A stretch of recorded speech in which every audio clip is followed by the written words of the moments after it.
ইহা একটি অপ্রতিকৃষ্ট মহিলা বা মেয়ে, যার বর্তমান বয়স ৪২। এই পাড়া থেকে বেশ কয়েকজনকে দেখেছি সিঙ্গুর তারকেশ্বরগামীদের ভান্ডারা দিতে, এবং আরও একজন এই পাড়ার আত্মীয় হতে পারে, আমি ডাইরেক্ট বলছি না। তিনিও শুনেছি হাসপাতাল, এমনকি কারাগারেও নাকি ফল বিতরণ করে, কিন্তু তাদের মাথায় কখনো আসেনি তাদের পাড়ার মধ্যে একটি অসহায় রয়েছে, অত্যন্ত দরিদ্র পরিবার। সেই পরিবারের কথা কোনোদিন মাথায় আসেনি। যাই হোক, ইতিপূর্বেও কয়েকবার আমি ভিডিও দিয়েছি, সরাসরি পরিবারের সাক্ষাৎ করে যে কোনো দান করলে সেটা বিবেকানন্দের আদর্শের মধ্যে পড়ে, বিবেকানন্দের বাণী পড়ে, জীবে প্রেম করে জন সেজন সেবিচ ঈশ্বর। যাই হোক, এই তো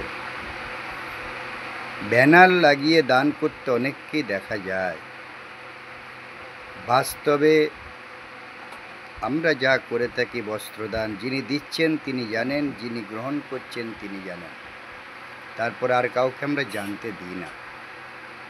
এবং কেউ যদি দান জানাতে চায় সেটা ভিন্ন বিষয়, তাও জানিয়ে দিতে পারে ওয়ার্ল্ডে একদম, কারণ আমাদের ফলোয়ার সারা বিশ্বে রয়েছে, তাও আমরা করি। কিন্তু যিনি চান না, আমরা একদম গোপনেই করি। তো দেখুন কি অসহায় অবস্থা। একসময় শ্রীরামপুরে নিয়ে গিয়ে তাকে মানসিক রোগের ডাক্তার দেখিয়ে চুচুড়া হসপিটাল থেকে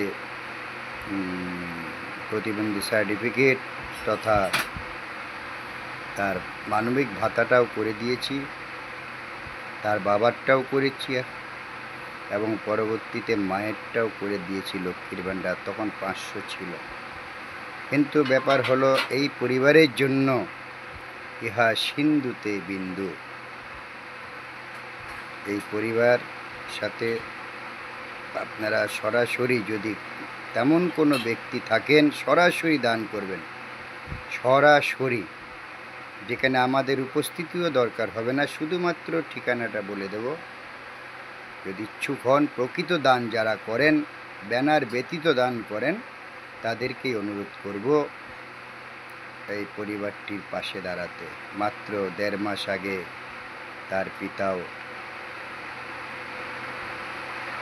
ইহর জগতে আর নেই, এখন দারিদ্রতার সাগরে ভাসছে।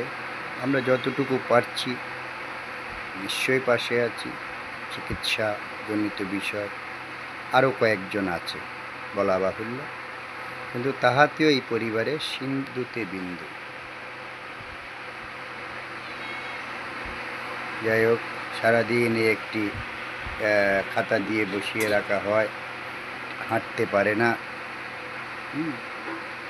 কথা বলতে পারে না, হাঁটতে গেলেই পড়ে যায়, ধরে ধরে সমস্ত কিছু করতে হয়। আজকে তার মা পরের বাড়িতে পরিচারিকার কাজ করে এ সমস্ত কিছু করতে হচ্ছে, এই মেয়েটিকে বাড়িতে একা রেখে যেতে হয়। ইহাও আরেকটি আমাদের দুর্ভাগ্য। চেষ্টা করছি, আমি তো জানি আমার ফেসবুকে কিছু জ্ঞান দিচ্ছেন অনেকেই, প্রতিদিন জ্ঞান দিচ্ছেন। আমার হোয়াটসঅ্যাপ 1600-1700 নাম্বার, আমার মাঝে মাঝে ফোন হ্যাং হয়ে যাচ্ছে। চাই না আমি এমন জ্ঞানদাতা। তারা যদি, যারা এই পরিবার বা এই ধরনের আরও পরিবার আছে, পাড়ায় পাড়ায় আছে, কিন্তু সেখানে একবার যদি গিয়ে এই ধরনের কোনো, প্রচুর পরিবারের আমরা খোঁজ দিতে পারি। আমাদের নিয়ে যেতে হবে না, সরাসরি গিয়ে যদি দান করবার দান চিত্ত থাকে, প্রসন্ন চিত্ত থাকে, লোক দেখাবার জন্য দান নয়, তাহলে এই পরিবারের সঙ্গে যোগাযোগ করবেন। প্রসঙ্গত উল্লেখযোগ্য, এবারে একজন প্রতিশ্রুতি দিয়েও আসেননি। তিনি একজন জনপ্রতিনিধি, কারো নাম বলবো না, কিন্তু তাহলে প্রতিশ্রুতি দেওয়ার কোনো দরকার ছিল না। কিন্তু তাহাকে আবার বিভিন্ন জায়গায় দেখা গেছে, ভিডিওতে ওই বস্ত্র দান করছে ইত্যাদি দেখা গেছে। যাই হোক, এই আমার এটা জানিয়ে দিলাম, যেখানে আমি থাকবো না আপনারা নিজেরা গিয়েই, হ্যাঁ, অর্থ দিতে হবে না, অর্থ নয়, যে কোনো কিছু খাদ্যদ্রব্য ওষুধপত্র। এই সেদিন একজন রজত বিশ্বাস প্রতিবেশী হরলিক্স দিয়ে গেছে, ভিটামিন ওষুধ দিয়ে গেছে, খুবই কাছের ছেলেটি আমার রজত বিশ্বাস। হ্যাঁ, মাঝে মধ্যে ওষুধও দিয়ে যায়। এবং বলা বাহুল্য ওর পিতার মৃত্যুতে সে 500 টাকাও দিয়ে গেছে।